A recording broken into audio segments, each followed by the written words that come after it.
The grocery store was crowded, with the usual evening shoppers when Daniel pushed his cart into the checkout line. After finishing work, he always stopped by the store to pick up a few things for dinner. Life had changed a lot for him over the past 2 years. As a single dad, every small routine mattered, especially for his 6-year-old daughter, Lily. She sat in the front seat of the cart, swinging her legs happily, holding a colorful cereal box Daniel had finally agreed to buy after a long discussion in the aisle. The store lights shone brightly across the polished floor while the sound of scanners beeping created a steady rhythm around the checkout counters. People chatted quietly while waiting their turn. When Daniel and Lily reached the front of the line, a young cashier greeted them. Her name tag read Emily. She looked young, maybe in her early 20s. Her brown hair was tied back into a loose ponytail, and her blue store apron looked slightly wrinkled as if she had already worked a very long shift. "Good evening," she said politely, forcing a small smile. Daniel returned the smile and began placing groceries onto the counter. Bread, milk, eggs, fruit, and a few frozen meals for busy evenings. Emily picked up the first item and scanned it quickly. The familiar beep sounded, but Daniel immediately noticed something strange. Her hands were shaking. At first, he thought maybe she was just tired from standing all day, but the shaking didn't stop. Each item rattled slightly as she passed it across the scanner. The cereal box slipped a little in her grip before she caught it again. Emily quickly pretended nothing had happened and continued working. Lily noticed it too. She leaned slightly forward in the cart, watching quietly. Daniel felt a small sense of concern. Being a single parent had taught him to notice when something wasn't right. People didn't shake like that without a reason. "Are you okay?" Daniel asked gently. Emily nodded quickly, keeping her eyes on the counter. "Yes, sir. Just a long day." But her voice sounded strained. When she reached for the milk carton, her fingers trembled so much that it almost slipped from her hands. She caught it at the last second and scanned it quickly. Then she picked up the carton of eggs. Her hands shook harder this time, and the carton tapped loudly against the counter. Emily froze for a moment, staring down at it while her breathing became uneven. Daniel leaned slightly closer, lowering his voice so others wouldn't hear. "Your hands are shaking," he said kindly.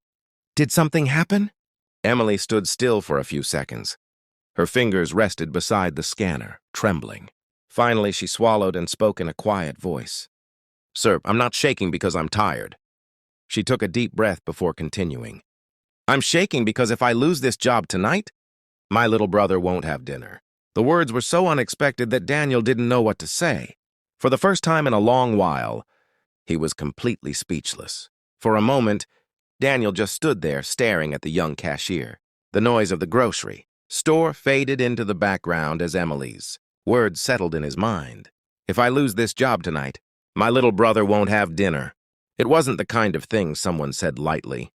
Her voice had carried a quiet fear that Daniel recognized immediately. Emily quickly wiped the corner of her eye and tried to continue, scanning the groceries, clearly embarrassed that she had said so much. The scanner beeped again as she passed another item across it, but her hands were still trembling. She looked down at the counter, avoiding Daniel's eyes as if she regretted speaking at all. "I'm sorry," she said softly. "I shouldn't have said that. It's just been a hard day." Daniel shook his head gently. "You don't need to apologize." He noticed Lily watching the conversation quietly from the cart. The little girl didn't fully understand what was happening, but she could sense that something serious was being said. She hugged her cereal box a little tighter. Daniel looked back at Emily. "What do you mean you might lose your job tonight?"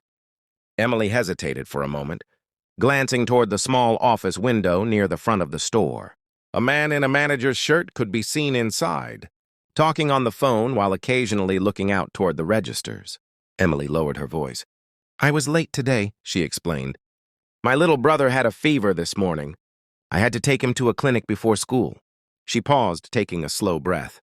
"My manager already warned me last month about being late. He said if it happens again, I could be replaced." Her hands tightened slightly around the next grocery item she picked up. "My parents aren't around anymore," she continued quietly. "So it's just me and my brother. I work here after my college classes to pay the rent and buy food." Daniel felt a heavy feeling settle in his chest. Emily looked so young to be carrying that kind of responsibility. She couldn't have been much older than a college student trying to figure out life. Yet she was raising a child on her own, just like he was. The scanner beeped again as she finished the last item. The screen showed the total. Emily cleared her throat and forced a professional tone. "That will be $42.60, sir." But her hands were still shaking as she reached for the receipt. Daniel slowly took out his wallet, but his mind wasn't on the payment. Instead, he looked toward the manager's office window, then back at Emily. And in that moment, he quietly made a decision that Emily never expected anyone in that store to make. The little girl sat down slowly at the booth, still looking a bit shy, while her mother remained standing for a moment, unsure if accepting the kindness was the right thing to do. The man gently slid the plate toward the child with a friendly smile, trying to make the moment feel normal and comfortable. The girl looked at the sandwich and fries as if they were something very special. Carefully, she picked up a fry and took a small bite. Her face brightened almost instantly, and a quiet happiness appeared in her eyes. Seeing that simple reaction made the man feel glad he had spoken up. The mother finally sat down across from her daughter, still a little embarrassed but deeply grateful. She kept watching the girl eat slowly, trying to stay polite, taking small bites as if she didn't want the food to disappear too quickly. While the girl focused on her meal, the man casually raised his hand and called the waiter over. He leaned slightly closer and spoke in a low voice so the mother and child wouldn't hear. "Could you please add 2 more meals to my bill?" he asked quietly. The waiter nodded with understanding and walked back toward the kitchen. A few minutes later, 2 warm plates arrived at the table, fresh and full. The mother looked surprised and quickly shook her head. "We didn't order this," she said, clearly confused. The waiter simply smiled kindly and replied, "It's already been taken care of." The mother's eyes immediately moved toward the man. He was already standing up, putting on his jacket as if he didn't want to make a big moment out of what he had done. He gave the little girl a friendly nod. "Kids deserve full stomachs," he said gently.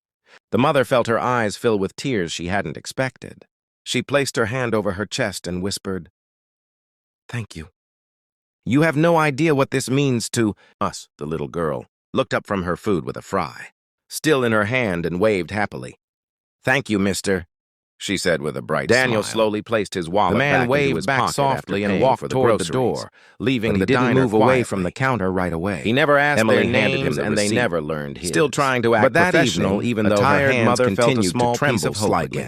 And a little girl finished her meal with a full stomach and a warm memory of trained to give customers. But Daniel could see the worry still sitting heavily in her eyes. Behind them, the line of customers grew longer. Shopping carts rolled forward, and someone cleared their throat impatiently. Daniel gently moved the grocery bags into his cart, but instead of leaving, he glanced toward the small office window where the store manager stood. The man was still inside, talking on the phone and occasionally looking out over the registers. Daniel then looked back at Emily. "Give me a moment," he said calmly. Before she could ask what he meant, Daniel walked toward the office door. Emily's heart skipped with sudden panic. She worried he might complain about her behavior at the register or mention how nervous she had been.